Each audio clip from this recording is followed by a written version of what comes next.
Hi, எல்லோருக்கும் வணக்கம். Welcome to உங்கள் நான் கமல் ஹாசன்ஸ். அந்த வீடியோவில் நம்ம கமல் சார் பற்றின ஒரு புதிய தகவல் தான் டிஸ்கஸ் பண்ண போகிறோம்.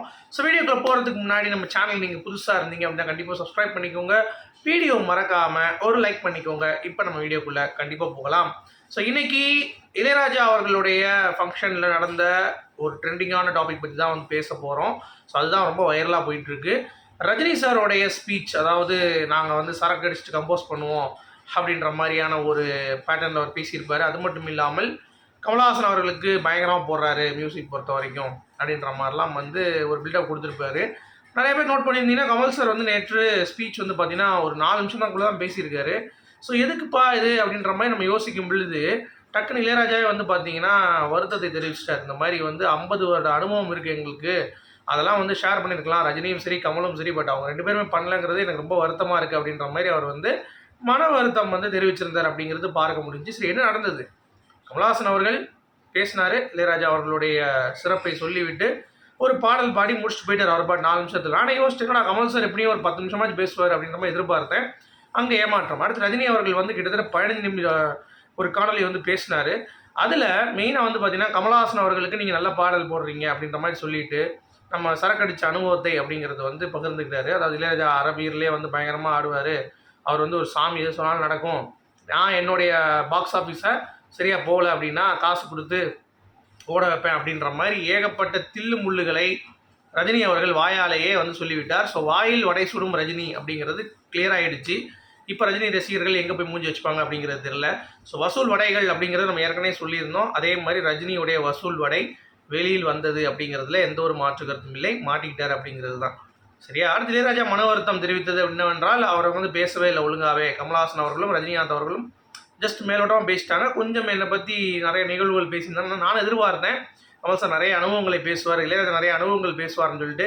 எதுவுமே இல்லாமல் நமக்கும் ஏமாற்றம் ஆயிருக்கு அப்படிங்கிறது பார்க்க முடியுது. அதே தான் நம்ம கமல் சார் அவர்கள் வந்து பேசாமல் இருந்ததும் வந்து ஏமாற்றம் அடைஞ்சிருக்கு அப்படிங்கிறது என்னால் நினச்சி கூட பார்க்க முடியல. அதுவும் கமல் சார் ஷார்ட் ஸ்பீச் கொடுத்துருக்காரு. ஏன் அப்படிங்கிறது நமக்கு இன்னமும் தெரியல. ஸோ பார்ப்போம். ஏன்னா 50 வருடம் அப்படிங்கிறது சாதாரண விஷயம் கிடையாது. நல்ல ஒரு ஆப்பர்ச்சுனிட்டி, பயங்கரமாக யூஸ் பண்ணியிருக்கலாம் அந்த மேடை அப்படிங்கிறது தான். அட்லீஸ்ட் நம்மளுக்குலாம் ஒரு பாடல் பாடினார் கமல் சார், அது வரைக்கும் கொஞ்சம் சந்தோஷம் தான். பட் இன்னும் எதிர்பார்த்தோம். பட் ஆண்டவா, இன்னும் ஆண்டவா தரிசனம் கொடுக்காமல் போயிட்டீங்களே அப்படின்ற மாதிரி தான் இருந்துச்சு. அடுத்து நம்ம சாண்டி மாஸ்டர் கமல் சாரோட பிக் பாஸ் 3ல் உள்ளே வந்து பங்கெடுத்து நல்லா பேசிகிட்டு இருப்பார். அப்போ அதுக்கு முன்னாடி விக்ரம் படம் வாய்ப்பு கிடச்சிச்சு, பத்தில் பயங்கர ஹிட் ஆச்சு. அடுத்து சாண்டிக்கு ஒரு வில்லன் அப்படின்ற ரோல் லியோவில் பண்ணார். அடுத்தடுத்து வந்து லோக்கா அப்படின்ற படம் இப்போ பயங்கர ஹிட் ஆகிட்டு இருக்கு மலையாளத்தில். அந்த படத்தில் பண்ணி தெலுங்கில் வந்து வில்லனாக பண்ணிட்டார். அவர் வந்து பேசியிருக்கார் இந்த மாதிரி கமல் சாரோடைய டான்ஸ் வந்து எனக்கு அம்மம்மா வந்தது இங்கே சிங்கக்குட்டி அந்த பாட்டுக்கு வந்து ஒரு ஸ்டெப் போடுவார். அது என்ன அது இந்த ஸ்டைலே வர முடியலையே சொல்லி நான் கமல் சார்கிட்டே கேட்டேன். அது கமல் சார் வந்து பேர் வச்சிருக்காரு டேப் டான்ஸ் அப்படின்னு சொல்லிட்டு. அதெல்லாம் வந்து அந்த டைமில் இருக்குமா? ஏன்னா இந்த டைம் தெரியும் எங்களுக்கு டேப் டான்ஸ். அந்த டைமில் கமல் சார் கற்றுக்கிட்டு அது ஆடிருக்காரு அப்படிங்கிறது மிகப்பெரிய ஒரு விஷயம். அது இது வரைக்கும் என்னால் அந்த ஸ்டைலை மேட்ச் பண்ண முடியல, அந்த கரிஷ்மாவை மேட்ச் பண்ண முடியல அப்படின்ற மாதிரி அவருடைய லோக்கா படத்துடைய ப்ரமோஷன்ஸ்க்கு வந்து பேசியிருந்தார் சாண்டி மாஸ்டர். ஸோ அது அற்புதமாக இருந்தது அப்படிங்கிறது தான். அடுத்து இந்த குக் கோமாளி மாதிரியே விஜய் சன் டிவியில் ஒன்று வரும் தெரியுமா, டாப்பு குக்கு டூப்பு குக்கு, அதில் வந்து மோனி அப்படின்ற ஒரு பொண்ணு இந்த கூலியில் கூட நடிச்சிருப்பாங்க ரஜினி சாரோடைய பொண்ணா. அந்த பொண்ணு வந்து பார்த்தீங்கன்னா அப்பு கமல்ஹாசன் மாதிரி வேஷம் போட்டு டெடிகேஷனாக போட்டிருந்தாங்க ஒரு வீடியோ. அதை பார்க்கும் பொழுது அவங்க பட்ட கஷ்டம் தான் எனக்கு மறைஞ்சிருது. இப்போ இவங்க இவ்வளோ கஷ்டப்படுறாங்கன்னா அப்போ மெயினாக அந்த படத்தில் ஃபுல்லாக அந்த கேரக்டராகவே வாழ்ந்த கமல்ஹாசன் அவர்கள் போட்ட எஃபர்ட் எப்படி இருக்கும்? அந்த பொண்ணே ஆகும் அப்பா அப்பான்னு அழுதுட்டு இருக்கு இதில் கொஞ்ச நேரத்துலேயே.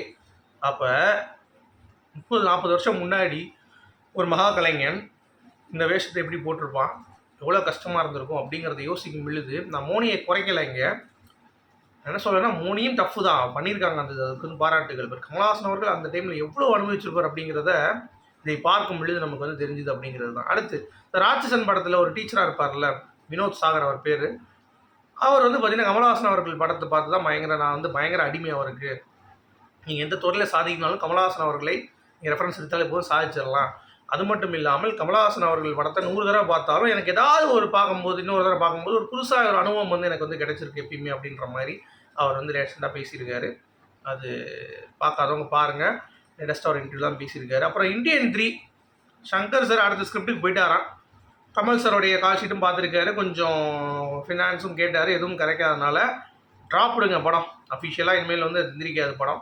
மேபி எப்பயாவது தோஸ்திரி வரும் பொழுது அந்த ஹைப் வந்து கிரியேட் இருக்குமாங்கிறது தெரியல.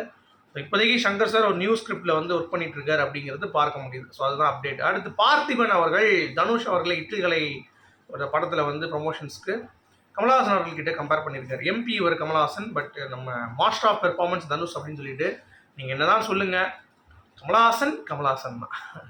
தனுஷ், விக்ரம், சூரியன் என்னதான் சொல்லுங்கள், கமல்ஹாசன் இஸ் கமல்ஹாசன். தனுஷ் கினுசு எவனும் கிடையாது. உங்களுடைய கருத்துக்கள் மீன் அர்த்தம் அது வரைக்கும்